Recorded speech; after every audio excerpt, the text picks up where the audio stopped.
जय श्री राम दोस्तों। 22 जनवरी 2024 ये एक ऐसा दिन है जो आने वाली कई पीढ़ियों तक को याद रहेगा। कहा जाता है कि दिवाली वाले दिन श्री राम जी अपने घर अयोध्या वापस आए थे और अगर सही मायने में देखा जाए तो 22 जनवरी के दिन एक बार फिर भगवान श्री राम अपने जन्म स्थान अयोध्या एक भव्य नगरी में आए हैं।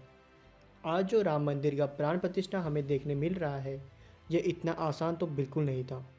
यह लड़ाई सत्य की थी और यही प्रूव करने में कि यह भगवान श्री राम जी का जन्म स्थान था, इसके लिए 492 साल लग गए, जिसमें से सिर्फ कोर्ट के फैसले आने में ही 70 साल लग गए। यह लड़ाई मुगल्स के समय शुरू हुई और 2020 तक चलने वाली दुनिया की सबसे बड़ी धार्मिक लड़ाई कही जा सकती है। एक तरफ से देखा जाए तो हम और आप जैसे श्री राम जी के भक्तों के कई पीढ़ियों तक का इसमें योगदान है और जिसका हमें गर्व है। ऑनलाइन न्यूज़ आर्टिकल्स में श्री राम जन्मभूमि के बारे में आप कोई भी आर्टिकल्स देख लीजिए, उसमें जो टाइमलाइन होती है वह 1528 से स्टार्ट होती है जब बाबरी मस्जिद बनी थी। उसके पहले की स्टोरी बहुत ही कम जगह देखने को मिलती है।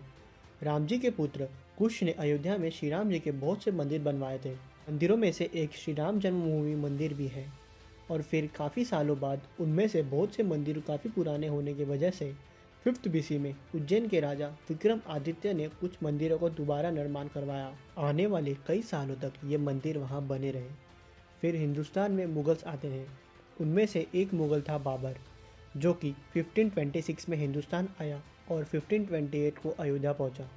अयोध्या पहुँच के उसने अपने सेनापति मीर बाकी को ये आदेश दिया कि वे उस मंदिर को तोड़वा कर उसकी जगह मस्जिद बनवाए, जिसे बाद में बाबरी मस्जिद के नाम से जाना गया। अब 150 साल बाद लगभग वर्ष 1700 के करीब बाबर और मुग़ल जा चुके थे, तो साल 1717 में जयपुर के राजा जय सिंह द्वितीय ने यह ट्राई भी किया कि अयोध्या की बहुत सारी ज़मीनें उन्हें मिल जाएं, जहां वे मंदिर का निर्माण कर सकें। तो उन्होंने एटलीस्ट ये अरेंजमेंट तो कर ही दिया था कि लोगों के मन में जो आस्था थी कि यहाँ हमारा एक मंदिर हुआ करता था, तो मस्जिद के आसपास ही एक चबूतरा बनवा दिया, जिसे लोग राम चबूतरा भी कहते थे। अब मस्जिद के अंदर जाकर मुस्लिम पूजा करते और मस्जिद के ठीक बाहर राम चबूतरे पे हिंदूज। अब साल आता है 1813। इस समय ब्रिटिश भारत में आ चुके थे और कई हिंदू ग्रुप्स ने यह भी क्लेम किया कि राम जन्मभूमि में पहले एक मंदिर हुआ करता था।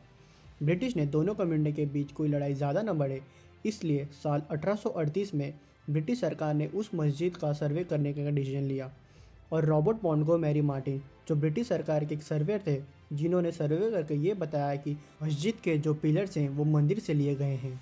और ये रिपोर्ट्स आने के बाद से ही काफ़ी हंगामा होने लगा था और हिंदू ग्रुप्स भी काफ़ी एक्टिवेट होने लगे। अब 15 साल आगे चलते हैं। 1853 में हिंदू समुदाय की ओर से निर्मोही अखाड़ा ये बड़े स्तर पर क्लेम करता है कि ये जो मस्जिद है उसको बाबर के समय पर मंदिर को तोड़कर बनवाया गया है और उस समय देश में पहली बार हिंदू मुस्लिम दंगे भी हुए थे। ऐसे दंगे आगे फिर ना हो, इसलिए ब्रिटिशर्स ने मस्जिद के यहाँ पर फेंसिंग करवा दिया।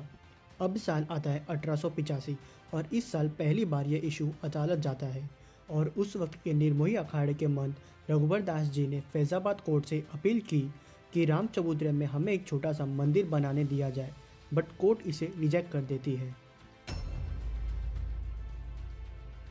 अब वर्ष 1947 में देश आज़ाद होता है, लेकिन अभी जन्मभूमि को आज़ादी मिलनी बाकी थी और इस समय तक बताया जाता है कि मस्जिद सिर्फ फ्राइडे के दिन ही खुलती, जिसमें लोग नमाज़ पढ़ने जाते, बट मंदिर में रोज़ ही लोग दर्शन करने आते रहते।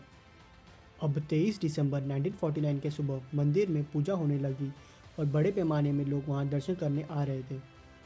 हिंदू पक्ष की ओर से बताया जाता है कि मंदिर के यहाँ राम जी की मूर्ति प्रकट हुई है और मुस्लिम की ओर से बताया जाता है कि वहाँ रात में कुछ लोगों ने मस्जिद के अंदर घुसकर मूर्ति रखी है और मुस्लिम पक्ष ये डिमांड कर रहा था कि मूर्ति यहाँ से जल्द हटाया जाए और ऐसी ही दोनों कम्युनिटी के लोगों की भीड़ बढ़ती जा रही थी।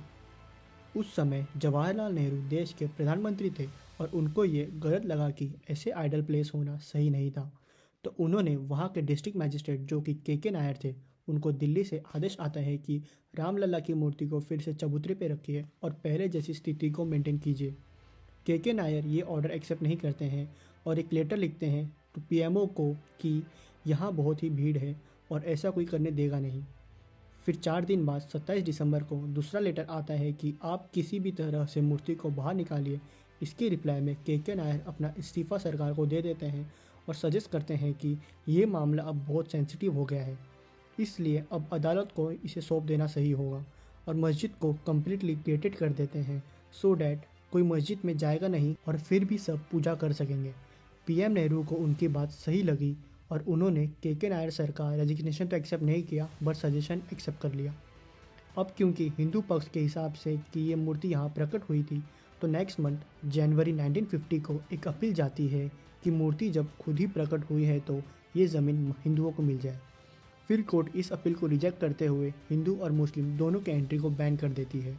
इसके बाद और भी बहुत सी अपील फाइल हुई कोर्ट में, जैसे 1950 में right to worship the idol of Ramlala, continuation of worship and keeping the idols, और निर्मोही अखाड़े का 1959 में seeking position of the site. Nirmohi Akhara के बाद मुस्लिम पक्ष की ओर से भी 1961 में की suit for position of the site. इसके बाद कुछ पॉलिटिकल डिसीजन लिए जाते हैं जो दोनों कम्युनिटी को खुश करने के लिए तत्कालीन प्रधानमंत्री राजीव गांधी द्वारा होते हैं, और फिर 1 फरवरी 1986 को गवर्नमेंट की ओर से हिंदू भक्तों के लिए साइट ओपन कर दिया जाता है।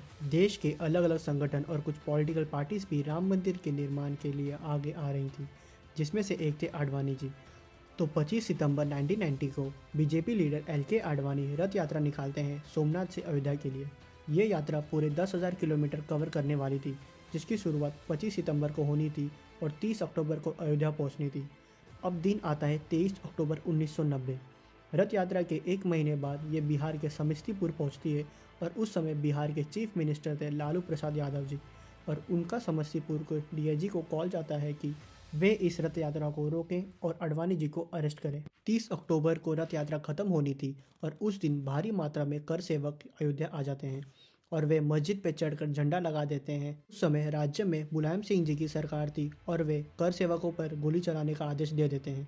इसमें कई कर सेवक शहीद हो जाते हैं। फिर आता है दिन 6 दिसंबर 1992। इस दिन 2 लाख कर सेवक अयोध्या पहुंच जाते हैं।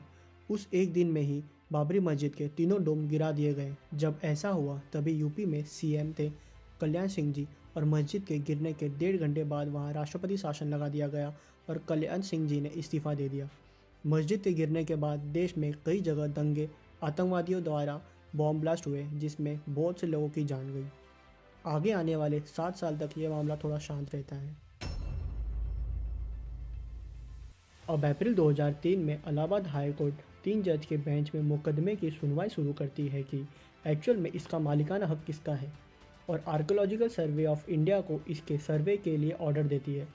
6 महीने के बाद अगस्त 2003 में ASI की रिपोर्ट में पता चलता है कि खुदाई के दौरान 10 to 12 सेंचुरी के समय पर हिंदू मंदिर के पिलर मिले, और यह पहली बार था कि कोई साइंटिफिक एविडेंस मिला था कि यहाँ एक मंदिर थी।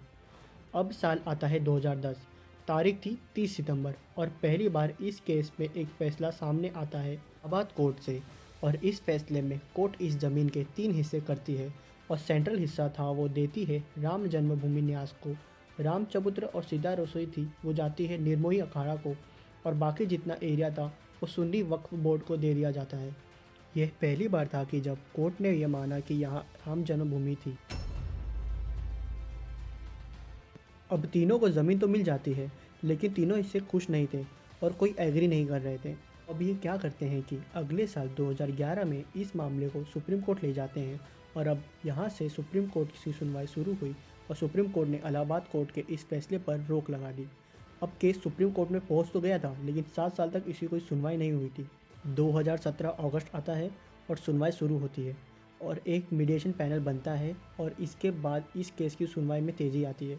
2019 16 अक्टूबर जब सुप्रीम कोर्ट ने इस केस के मालिकाना हक की सुनवाई खत्म की, और इसके अगले महीने 9 नवंबर 2019 का वो ऐतिहासिक फैसला था जब 5 जज की बेंच ने ये फाइनल वर्डिक्ट दिया कि यहाँ एक राम मंदिर था on the basis of ASI report. और इसके बाद 5 नवंबर 2020 को ट्रस्ट एस्टेब्लिश होता है और राम मंदिर का निर्माण शुरू हो जाता है।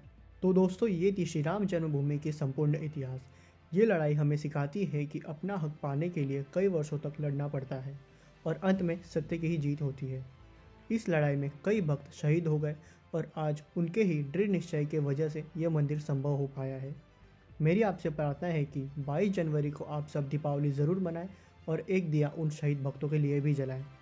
और अगर ये वीडियो आपको अच्छी लगी तो इसे अपने दोस्तों के साथ ज़रूर शेयर करें। मिलते हैं अगले वीडियो में। जय श्री राम।